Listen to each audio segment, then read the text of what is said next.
Right now, you're supposed to be doing something else. I don't know what it is. Maybe it's that mountain of laundry that's starting to look like a modern art installation. Maybe it's that work project with a deadline that's screaming towards you like a freight train. Or maybe, just maybe, you're supposed to be getting some sleep because it's 3 in the morning and you have to be a functional human being in a few hours. But you're not. You're here watching this video.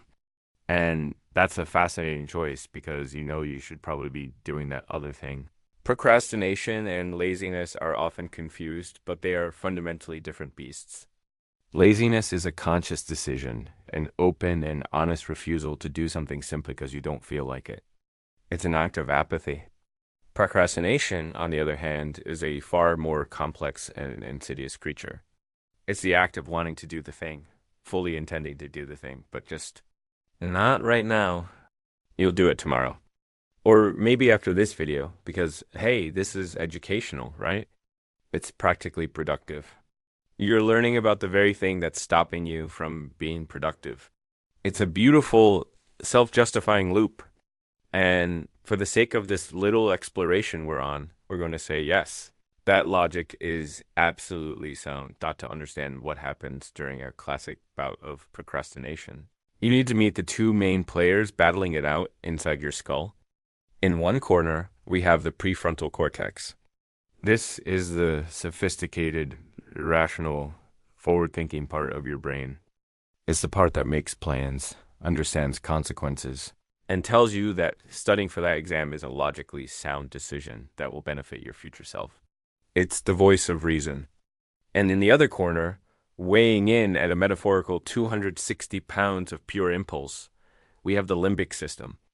This is the ancient, primal, emotional core of your brain.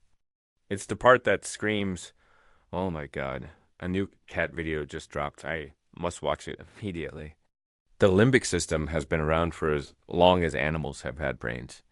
It's old, it's powerful, and it's wired for one thing: immediate gratification and threat avoidance. Your sophisticated prefrontal cortex, by comparison, is a relative newcomer in the grand scheme of evolution. And frankly, it has a lot less raw power dot. So you can rationally know that spending an hour on your assignment is the best use of your time. You can understand that there's virtually no downside to just getting it done. But your limbic system, that heavyweight champion of impulse, doesn't see it that way. It sees the task, feels a flicker of stress or boredom, and immediately hits the big red panic button. It sees a threat, and its response is swift and decisive. Avoid. Avoid. Suddenly, the couch looks incredibly inviting. The refrigerator needs to be checked for the 17th time. The dust on your bookshelf becomes an urgent problem that must be addressed right now. Your prefrontal cortex can try to argue. It can send all the logical signals it wants. But it's like a nerdy kid trying to reason with a charging rhino. It's not a fair fight, but why does the limbic system see a simple task as a threat? The truth is, it's just trying to protect you in its own clumsy, short-sighted way. The emotional brain did not evolve to handle abstract, long-term goals and consequences. It's built for the here and now. So when you look at an assignment that's due in a week, two things happen simultaneously. Your prefrontal cortex calmly calculates, okay, an hour a day should be plenty of time to get this done without any stress. But your limbic system goes into a full-blown meltdown. It fast forwards through a catastrophic chain of events. If I start this and it's hard, I might fail this assignment. If I fail this assignment, I'll fail the class. If I fail the class, I'll drop out of school. I won't get a job. I'll be a disappointment to everyone. And I'll probably end up living in a van down by the river. It perceives the work itself as the immediate cause of this potential terrifying future, and therefore, the work must be avoided at all costs.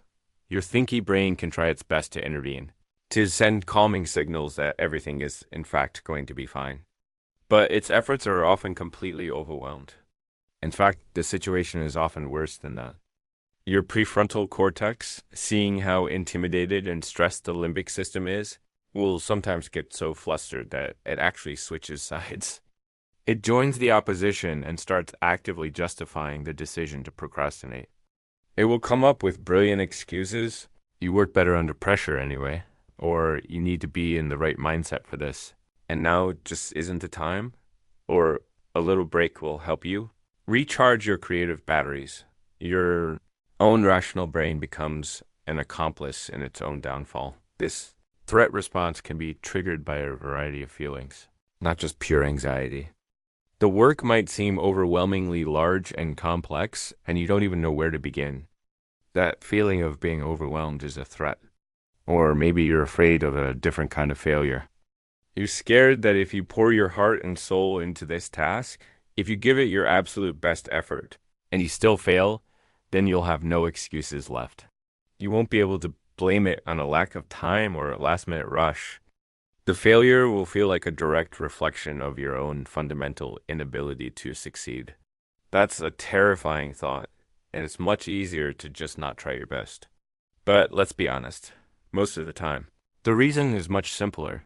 The task is just less interesting than watching compilations of people falling over. Ultimately, every act of procrastination is a failure of self-regulation. It's a moment where the immediate need to repair your current mood takes absolute priority over your long-term goals. The problem is your brain is shockingly bad at predicting how it will feel in the future. When you decide to put off a task, you experience an immediate sense of relief. The anxiety dissipates, the pressure is gone, and you feel good. Your brain then makes a critical error. It assumes that this feeling of relief is how you will feel when you eventually come back to the task later. This entire flawed cognitive process can be summed up in 6 dangerous words. I'll feel like doing it later. The harsh reality is, you probably won't. You'll likely feel the exact same sense of dread, if not worse. Because now you have less time. So how do we fix this broken internal wiring? There are a couple of mental tricks. The first is a technique sometimes called time travel. No, you don't need a DeLorean. You simply take a moment to vividly imagine your future self. Picture it. It's 10 p.m. the night before the deadline. You're stressed, you're tired, and you're full of regret. You have to confront the exact same work, but now under immense pressure. By truly envisioning that future pain, you can sometimes convince your present self that starting now is the less painful option. However, this method comes with a risk. It might trick your brain into feeling a sense of accomplishment just by thinking about the work, releasing some of those feel-good chemicals without actually doing anything. It's a bit of a gamble. A second, more reliable method is to simply assume your predictions are wrong. When your brain tells you, I'll feel more motivated to do this tomorrow, you consciously recognize that this is a well-documented cognitive bias. You tell yourself, no, I won't. It will be just as hard then as it is now, so I might as well deal with it. This is more effective because, statistically speaking, your brain's prediction is almost always wrong. But now you're just left with the grim reality that the work is hard now and it will be hard later. This can be a bit of a downer. My first instinct here is to judge you, as if I'm not making this video as a form of elaborate self-help. But instead, I'll offer what research has shown to be the most effective strategies. You see? The emotional monkey brain might be strong, but we have something it doesn't: tools. The rational brain is a tool-using brain. And this is where we fight back. First, you need to plan ahead. The temptation to procrastinate is universal. It happens to everyone. Simply trying to power through it with sheer willpower is like trying to stop a tidal wave with a bucket. It's not going to work for long. Think about it. Studies have shown that when you put hungry people in a room with freshly baked cookies, the ones who are told they can't eat them give up on subsequent willpower-based tasks much faster than the ones who are allowed to indulge. Willpower is a finite, unreliable resource. Sure, you might be able to force yourself to work for an hour or two, but your resolve will crumble eventually. This is where a powerful technique called implementation intentions comes in. It sounds complicated, but the concept is simple. You treat yourself like a computer program. You create a simple if-then statement for your brain. You pre-decide your course of action before the temptation even strikes. You take the decision-making process out of the moment because in the moment, your emotional brain will always win. You need to be incredibly specific. A vague plan, like if I feel like procrastinating, I will work, is useless. It has to be concrete, Dot. I want you to try this.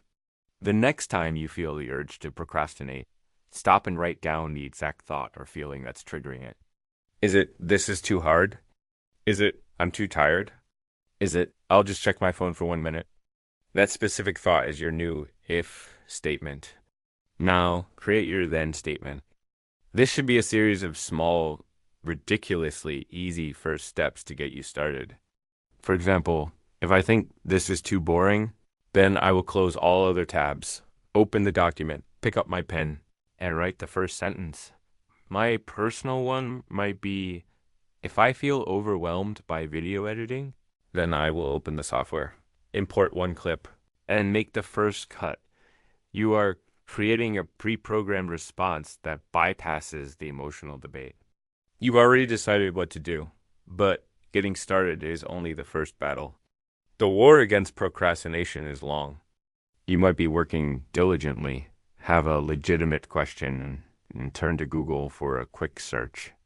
2 hours later, you find yourself deep in a Wikipedia rabbit hole, an expert on the migratory patterns of the Arctic tern with zero progress on your actual work.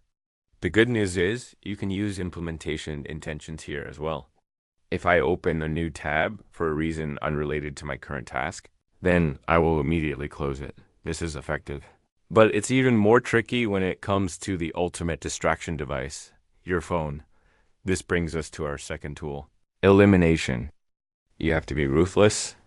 Eliminate as many distractions from your environment as possible. Put your phone on Do Not Disturb and bury it in the deepest, darkest corner of your bag. Log out of social media accounts on your computer. Close unnecessary tabs. Your brain will fight you on this. It will whisper insidious things like, but what if there's an emergency? What if someone needs to contact me? Let's be real. Unless you are a surgeon on call, the world will likely survive without your immediate input for an hour. There are people whose job it is to handle emergencies. It's not your job right now. Your job is the task in front of you. Finally, the last piece of advice isn't a tool, but a mindset. You have to go easy on yourself. This might sound counterintuitive, but research has consistently shown that self-compassion is one of the most powerful antidotes to procrastination. People who forgive themselves for procrastinating on a task are statistically more likely to procrastinate less on the next one. Beating yourself up creates a cycle of negativity and stress, which, as we've learned, are the primary triggers for procrastination in the first place. You feel bad about procrastinating, which makes you want to escape that bad feeling, which leads to more procrastination. It's a vicious cycle. So, it's okay. You messed up. You wasted some time. We all do. You can't be perfect all the time. Forgive yourself, and then use that fresh start to try one of the strategies we've talked about. And remember, if you found this video helpful or it made you feel a little bit better about your own human flaws, then maybe consider subscribing, liking, or just taking a deep breath and starting that one small thing you've been putting off. You can do it, just not tomorrow. Now.